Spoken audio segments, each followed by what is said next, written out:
Apple makes money from a bunch of different products and services. Think about hardware like iPads, Macs, AirPods, and services like iCloud, Apple Music, and more. However, the single most important product in Apple's lineup is the iPhone. In 2023, iPhone made up 52% of Apple's total revenue, which is why many found it concerning when Apple announced its earnings for the first quarter of 2024 and reported a decline in iPhone sales. In the first 3 months of 2024, Apple sold 50.1 million iPhones worldwide. This represents a 9.4% decrease compared to the first quarter of 2023. What makes this decline more concerning is the fact that the overall global smartphone market grew by 7.8% over the same period. This means that Apple lost quite a significant market share of the smartphone market. Given this, let's take a look at why iPhone sales are declining and what this might mean for Apple's future. A significant factor behind Apple's declining iPhone sales is the Chinese market, which is crucial for the company.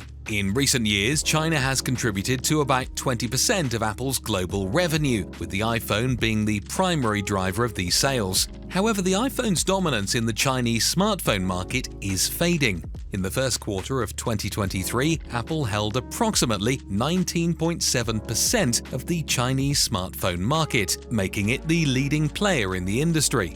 But in the first quarter of 2024, Apple experienced nearly a 20% drop in iPhone sales in China. This decline reduced Apple's market share to 15.7%, meaning it is no longer the largest smartphone brand in the country. A big chunk of this decline can be attributed to China's economic nationalism policy, which prioritizes Chinese brands over foreign companies. This policy has manifested through increased financial support and subsidies to local smartphone manufacturers. This support comes in the form of grants, tax incentives, and low-interest loans, which help many companies to invest in research and development and expand their production capacities. Additionally, China has implemented policies that favor domestic companies over foreign ones. These policies include procurement preferences, where government agencies and state-owned enterprises are encouraged to buy from domestic suppliers. The recent restrictions on the use of foreign-made smartphones by government employees are an example of such policies. Furthermore, local companies benefit from less regulatory scrutiny and more lenient regularity frameworks compared to foreign competitors. The economic nationalism policy has served as a launchpad for many Chinese smartphone brands that have used this to supercharge their growth. One example is Huawei. The company has faced severe setbacks due to US sanctions, but has now made a remarkable comeback with its Mate 60 Pro. This high-end phone, powered by domestically produced chips, offers a competitive alternative to the iPhone. As a result, Huawei's market share in the smartphone segment has surged from 9.3% in Q1 2023 to 15.5% in Q1 2024, directly eating Apple's market share. Another massive reason behind decreasing iPhone sales is a lengthened replacement cycle. Replacement cycle basically refers to how often people replace their smartphones, and over the recent years, people have been hanging on to their old iPhones for longer than before. One reason behind this is the fact that the global economic landscape has influenced consumer spending habits. Higher prices for new models, combined with economic uncertainties, have made consumers more cautious about spending on new phones. This trend is particularly evident in regions where economic conditions are challenging. Additionally, advances in hardware and software have made iPhones more durable and capable of lasting longer without performance degradation. Many users report that their older iPhones, such as the X and iPhone 11, still offer satisfactory performance for everyday tasks. This increased longevity reduces the need for frequent upgrades, as users are finding their older models still perform satisfactorily with minor updates or battery replacements. Another major reason people are not replacing their iPhones as frequently as they used to is the fact that the iPhone seems to have reached technological maturity. Earlier iPhone models consistently introduced groundbreaking features that dramatically changed the user experience, such as the removal of the headphone jack and introduction of water resistance with the iPhone 7. wireless charging and augmented apps and games with the iPhone 8, and the removal of the fingerprint sensor and the introduction of Face ID with the iPhone X. These innovations provided compelling reasons for users to upgrade frequently.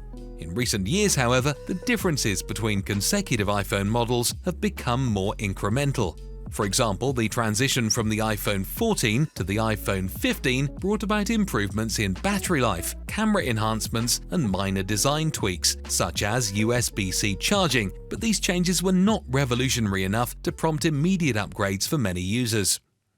So what does this mean for Apple and its future? Well, Apple will probably use artificial intelligence to reignite demand for its products, specifically the iPhone.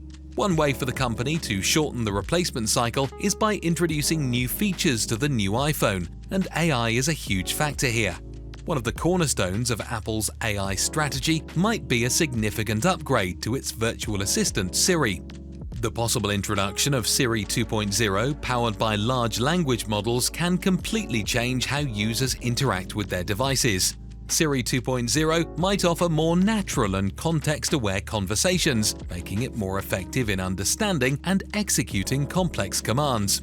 For instance, users could theoretically ask Siri to summarize meetings, transcribe lectures, or generate creative content, thus providing functionalities that extend beyond basic voice commands. Furthermore, Apple might integrate AI into its native apps to offer smarter and more personalized user experiences. For example, the Photos app can leverage generative AI to enhance image editing, automatically categorize photos, and create personalized photo collections. Similarly, AI might improve functionalities in other apps like Mail, Messages, and Calendar by offering smarter sorting, predictive text suggestions, and better spam detection. By integrating AI into various aspects of the iPhone and its ecosystem, Apple aims to enhance user experience, create compelling reasons for upgrades, and tap into new markets. From a broader perspective, investors are not too worried about the decline in iPhone sales. See, despite decreasing revenue, Apple reported an increase in its gross profit, meaning that its gross profit margin grew when compared to the first 3 months of 2023. And a big reason behind this is due to service revenue. There are over 2.2 billion active Apple devices as of 2024. This means that Apple has a huge market to push its services to. And over the past few years, Apple has slowly but steadily shifted its strategy to focus more on the services it provides. This shift is clear when we look at Apple's revenue segments. In 2021, the service revenue accounted for around 18% of the company's revenue. Fast forward to 2024, this category now accounts for more than 26% of total sales. The reason this is important is because the gross margin for Apple's services is significantly higher than that of its hardware products. Services typically have a gross margin of around 65 to 70%, whereas hardware products have a gross margin of approximately 35 to 40%. This higher gross margin translates into a better operating margin for the services segment, contributing disproportionately to Apple's overall profitability. For instance, while services accounted for about 25% of total revenue, they contributed nearly 40% of the operating profit in recent quarters.